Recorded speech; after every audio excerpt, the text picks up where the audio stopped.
Jared grimaced, looking at Ernie. Man, looks like they got you 3 times. I'm fine, Ernie grumbled and slunk back to the compound.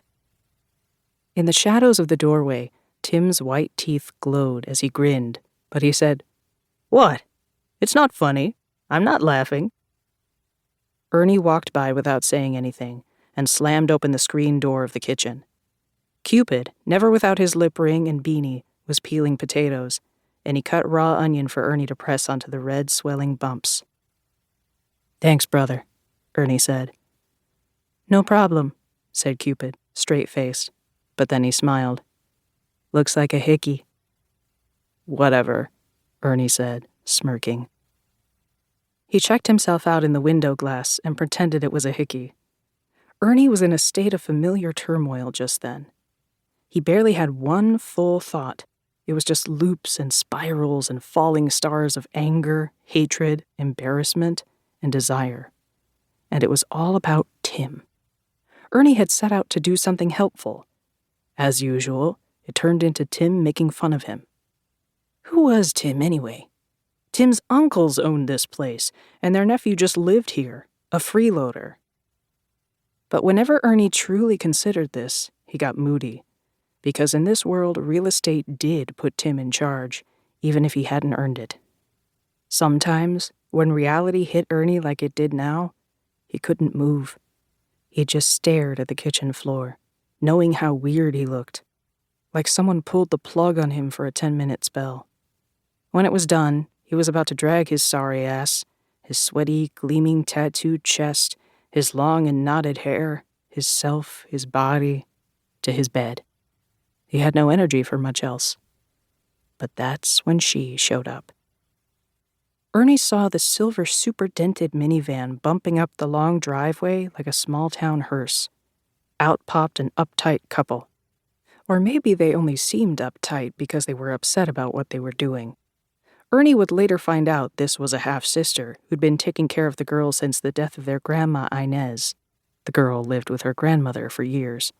But the half-sister was now getting married to a Mexican cowboy from Ojinaga, a very Catholic man, very strict, very boring, and there was no room for the girl in their double-wide, which seemed to be an unchristian idea, having no room for the girl. But here they were anyway, and they sure seemed steadfast in their decision to hand her over. The cowboy had a big mustache and pleated jeans.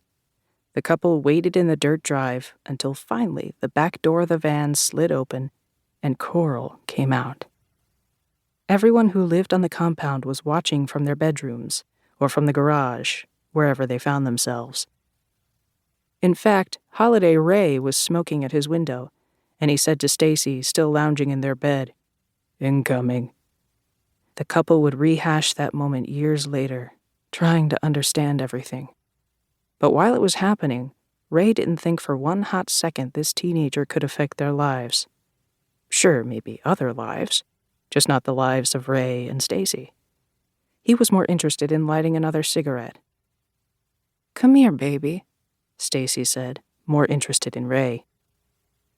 The girl held her late grandma's white valise, the case gone creamy yellow in spots, the handle tarnished, as well as a Discman with giant headphones and a trash bag that looked stuffed full of clothes. The couple talked to Tim, who put on his welcome to my world face. But the girl didn't speak. She didn't say one word. The foursome stood under the live oak, arms folded, rocking back and forth on heels, and the cowboy handed Tim an envelope. From where Ernie was standing, spying from the kitchen door, the girl didn't look like the kids who landed here after binges or stints on the streets in Albuquerque or Dallas, or after they were booted from their group home or got out on bond.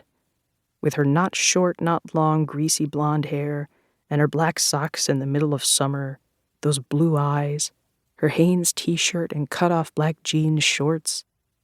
She could have been 12 and really big for her age, or 22 and she simply hadn't gotten wrecked by life yet. In reality, she was 17. She wasn't a clump of mud. Light pulsated through her the way it did through a yucca blossom or a spider's egg sac. Through the cellulose material. Maybe Ernie wanted her to look afraid, and she didn't.